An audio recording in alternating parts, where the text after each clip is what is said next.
Welcome. In this quick and easy tutorial, I'll be showing you how to back up WhatsApp to iCloud. All right, so first up, go ahead and open up WhatsApp, tap on it, wait for it to load, and once it loads, go ahead over to your profile right here at the bottom right, tap on it, and then once done, go ahead and scroll down a bit, find the chats section, this one, tap, and then after that, go ahead and find chat backup, okay, tap on it.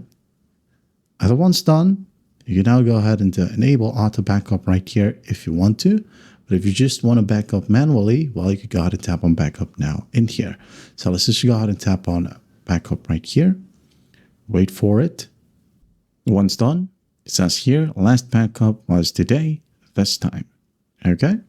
Now, if you want to enable automatic backup, you can go ahead and tap on this option right here, and you can go ahead and do this monthly, weekly, or daily.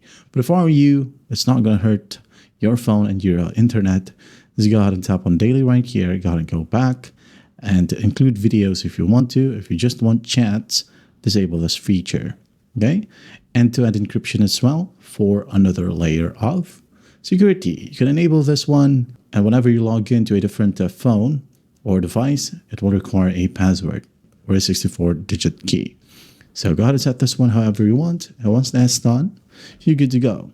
If you want to double check, go ahead over to your settings app right here. Tap on your Apple ID. Now tap on iCloud. Now go ahead and tap on See All right here. And then find